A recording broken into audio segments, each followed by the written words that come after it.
Friends, आज हम मूल्यांकन के बारे में जानेंगे। इसके पहले मैंने मापन के बारे में एक वीडियो बनाया है, अगर आपने नहीं देखा है तो आप देख सकते हैं। मैं इसलिए कह रही हूँ क्योंकि मापन और मूल्यांकन दोनों पढ़ना ज़रूरी है। मापन और मूल्यांकन में कभी कभी लोग अंतर नहीं कर पाते और एक ही समझ लेते हैं।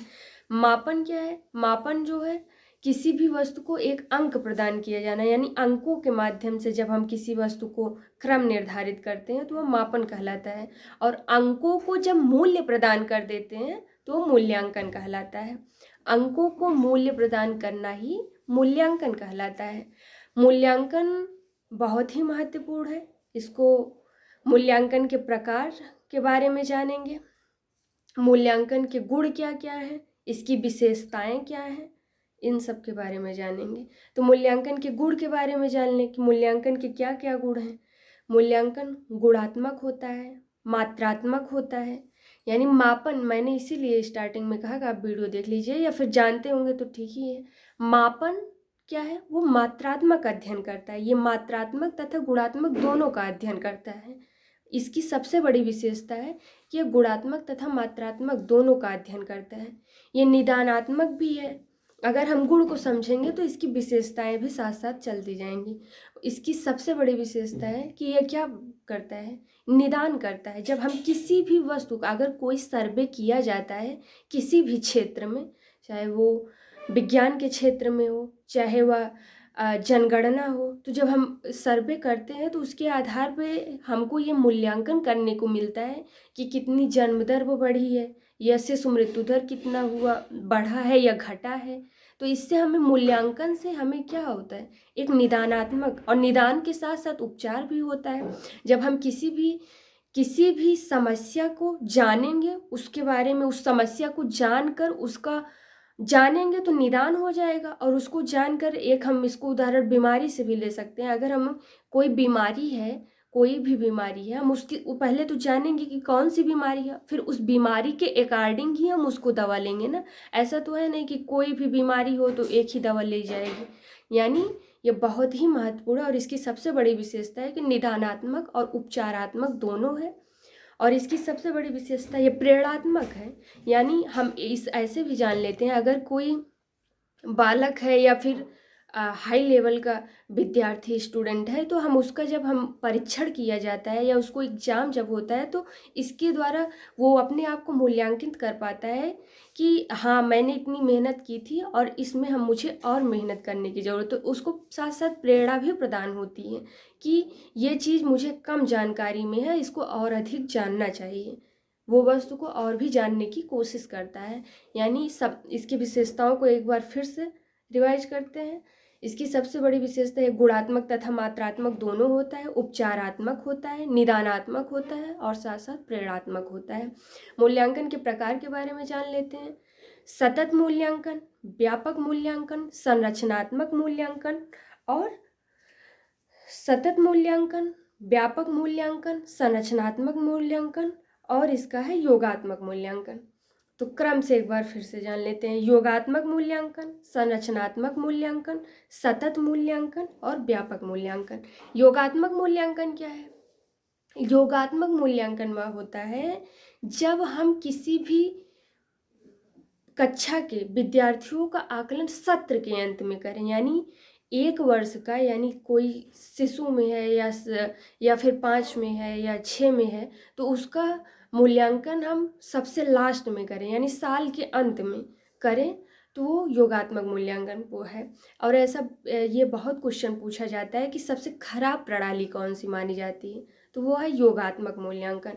क्योंकि सत्र के अंत में जब मूल्यांकन किया जाएगा तो साल भर में क्या उसमें इम्प्रूवमेंट करना था, वो जो कर सकता था और बेहतरीन प्रदर्शन कर सकता था, वो सबसे लास्ट में जान पाता है जब उसमें सुधार की कोई संभावना नहीं होती है।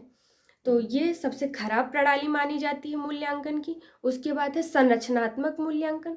संरचनात्मक मूल्यांकन वह है जब बालक को, अगर हम पढ़ा रहे हैं, कक्षा में पढ़ा रहे हैं और उस दरमियान हम जो है कुछ जो है जिस टॉपिक से पढ़ा रहे हैं उसी टॉपिक से हम कुछ क्वेश्चन पूछ लेते हैं, तो संरचनात्मक मूल्यांकन कहलाता है। सतत मूल्यांकन, मैंने बताया सबसे खराब प्रणाली का मूल्यांकन योगात्मक मूल्यांकन और सबसे अच्छा जो माना जाता है वो सतत मूल्यांकन है। यानी कोई, जैसे हमने मापन पढ़ाया और मापन का फिर हम परीक्षण भी कर लें, या फिर कुछ टॉपिक निर्धारित करें और बीच बीच में समय समय पे हम उसका परीक्षण करते रहें, तो ये सतत मूल्यांकन कहलाता है और ये सबसे अच्छा माना जाता है। ऐसे ही क्वेश्चन पेपर में पूछा जाता है कि सबसे अच्छी प्रणाली कौन सी है, योगात्मक या मूल्यांकन की सबसे अच्छी प्रणाली कौन सी है, वो सतत मूल्यांकन है। और सबसे खराब प्रणाली कौन सी है, वो है योगात्मक मूल्यांकन। और सबसे लास्ट वाला जो है वो व्यापक मूल्यांकन कहलाता है। व्यापक मूल्यांकन क्या है, यानी सभी क्षेत्रों का जब हम अध्ययन करते हैं, यानी सभी क्षेत्रों का या पूर्ण रूप से सभी विषयों का, जैसे हम देखते हैं गणित हुआ, विज्ञान हुआ, हिंदी हुआ, एक एक करके किसी का, और उन सब का जब, और वो भी कैसे, एक क्रम से वो करना, परीक्षण करना ही व्यापक मूल्यांकन कहलाता है। और इसके लिए सबसे महत्वपूर्ण है भाषा कौशल पूछा जाता है कि व्यापक मूल्यांकन का निर्धारण किसके आधार पर किया जाता है, भाषा कौशल के आधार पर किया जाता है। इसको मैं एक ट्रिक के माध्यम से बता दे रही हूँ। भाषा कौशल में 4 आते हैं। पहला ट्रिक क्या है, सुबोपल, सा से सुनना, बा से बोलना और ला से पा से पढ़ना और ला से लिखना। यानी सुबोपली, कोई भी चीज़, अगर एक छोटा सा बालक है तो पहले तो वो लिखना शुरू करेगा ही नहीं ना, लिखना तो शुरू नहीं कर देगा कि लिखने लगेगा।